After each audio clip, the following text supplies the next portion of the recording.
నేటితో ముగియనున్న ఎమ్మెల్సీ నామినేషన్ల గడువు. ఎమ్మెల్యే కోట కాంగ్రెస్ ఎమ్మెల్సీ అభ్యర్థులుగా బాల్మూరి వెంకట్, మహేష్ కుమార్ గౌడ్ నామినేషన్ వేశారు.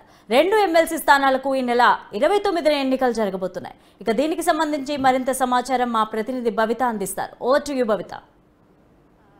ఏదైతే తెలంగాణ ఎమ్మెల్యేల కోటాకు సంబంధించి ఎమ్మెల్సీ స్థానాలకు ప్రక్రియకు సంబంధించి నామినేషన్ల గడువు ఈ రోజుతో ముగియనుండడంతో కొద్దిసేపటి క్రితమే అభ్యర్థులైనటువంటి బల్మూరి వెంకట్తో పాటు టీపీసీసీ వర్కింగ్ ప్రెసిడెంట్ అయినటువంటి మహేష్ గౌడ్ కూడా కొద్దిసేపటి క్రితమే నామినేషన్ ప్రక్రియ అయితే పూర్తి చేసుకున్నారు. అయితే మొత్తంగా గత కొన్ని రోజులుగా ఏఐసీసీ ఎవరిని అంటే హైకమాండ్ ఎమ్మెల్సీ అభ్యర్థులను ఎవరి ఖరారు చేస్తుందా అని చెప్పేసి ఒక ఉత్కంఠ అయితే ఉండేది. అయితే గత కొంతకాలం 2-3 రోజుల నుంచి కూడా ఇటు బల్మూరి వెంకట్తో పాటు అద్దంకి దయాంకర్ పేర్లను కూడా ఖరారు చేస్తుంది అని చెప్పేసి కొంతమేరకు సమాచారం వచ్చింది. అయితే హైకమాండ్ నుంచి కూడా వాళ్ళిద్దరికి ఫోన్లపైనే నామినేషన్ ప్రక్రియకు సంబంధించి కూడా పూర్తి అఫిడవిట్ ప్రక్రియను కూడా మీరు దగ్గర పెట్టుకోవాలి, కంప్లీట్ చేసుకోవాలనే విషయం కూడా వెళ్ళింది సమాచారం అని చెప్పేసి వచ్చినప్పటికీ దాదాపుగా నిన్న చివరి నిమిషంలో అద్దంకి దయాకర్ని వెనక్కి తీసుకొని రిటర్న్ చేస్తూ ఆ ప్లేస్లో టీపీసీసీ వర్కింగ్ ప్రెసిడెంట్గా ఉన్నటువంటి మహేష్ కుమార్ గౌడ్ను కూడా ఏఐసీసీ ప్రకటించింది. అయితే వీళ్ళిద్దరు నామినేషన్ ప్రక్రియ కూడా ఈ రోజుతో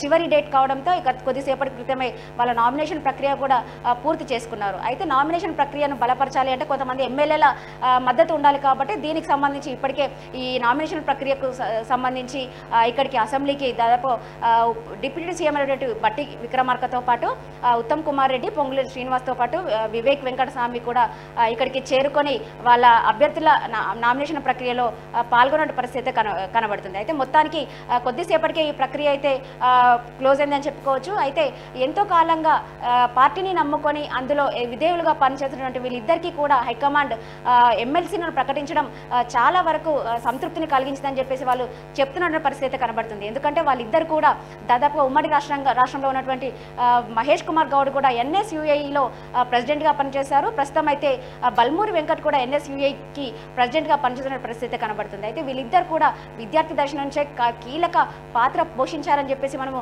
క్లియర్ కట్గా చెప్పుకోవచ్చు. ఇటు విద్యార్థుల సంఘాల నుంచి కావచ్చు, విద్యార్థి నాయకుల కూడా పనిచేసినటువంటి ఎక్స్పీరియన్స్ వీళ్ళిద్దరికీ కూడా ఉంది. అయితే తాజాగా ఏఐసీసీ వీళ్ళిద్దరిని అంటే విద్యార్థి దశలో ఉన్నటువంటి వీళ్ళిద్దరిని ఒక నాయకులుగా పోషినట్టు వీళ్ళిద్దరిని కూడా ఎమ్మెల్సీగా ప్రకటించడం కొంచెం హర్షణీయం అని చెప్పేసి చెప్తున్న పరిస్థితి కనబడుతుంది. అంటే పనిచేసిన వారికి ఖచ్చితంగా కష్టే ఫలి అన్నట్టుగా పనిచేసిన వారికి ఖచ్చితంగా ఫలితం దక్కుతుంది అనడానికైతే ఇది ఒక నిదర్శనం అని కూడా చెప్పుకోవచ్చు. అయితే అద్దంకి దయాకర్ని ఎందుకు మార్చారా అనేది కొంత మేరకు కాంగ్రెస్ వర్గాల్లో కొంచెం చర్చనీయాంశంగా కూడా మారింది.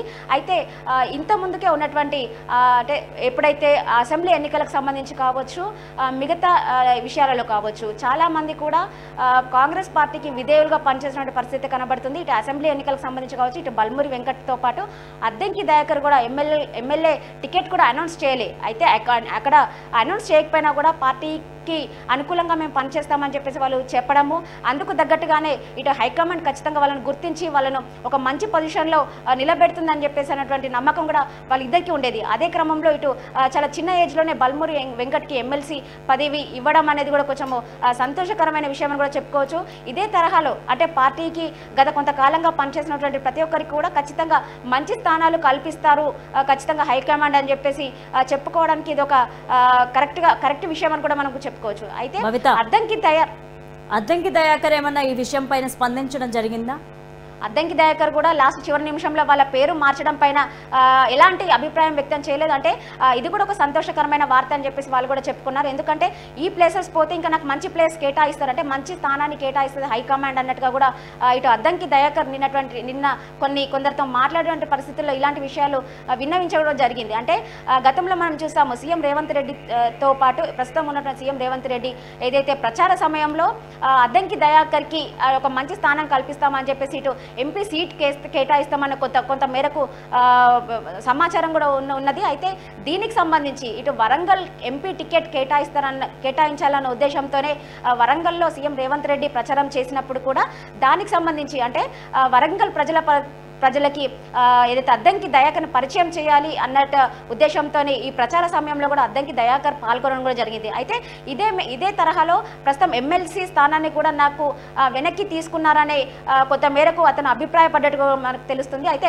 నెక్స్ట్ వచ్చినటువంటి పార్లమెంట్ ఎలక్షన్స్లో ఇటు వరంగల్ కాకుండా ఇంకేదైనా స్థానం నుంచి కూడా ఎంపీ టికెట్ ఇవ్వచ్చనే అభిప్రాయపడుతున్నట్టు కూడా అద్దంకి దయాకర్ నిన్న విన్నవించినట్టు కూడా తెలుస్తుంది లావణ్య. అయితే మొత్తానికి ఏది ఏమైనప్పటికీ విద్యార్థి దశ నుంచి పనిచేసిన ప్రతి ఒక్కరికి కూడా అంటే అంతేకాకుండా పార్టీని నమ్ముకొని అంటే గత కొంతకాలంగా ఎలాంటి అంటే టికెట్లు ఆశించి భంగపడ్డ వాళ్ళకు కావచ్చు, గత కొంతకాలంగా పార్టీని నమ్ముకొని పనిచేస్తున్న వాళ్ళు కావచ్చు, ఈ రకంగా పనిచేసిన ప్రతి ఒక్కరికి కూడా ఖచ్చితంగా పార్టీ సముచిత స్థానాన్ని కల్పిస్తుందనే విషయము ఇప్పుడు ఎమ్మెల్సీ అభ్యర్థులుగా కేటాయించిన అభ్యర్థులను చూస్తే కనుక ఖచ్చితంగా తెలుస్తుందని కూడా మనము చెప్పుకోవచ్చు Lavanya. Right, thank you Bhavitha.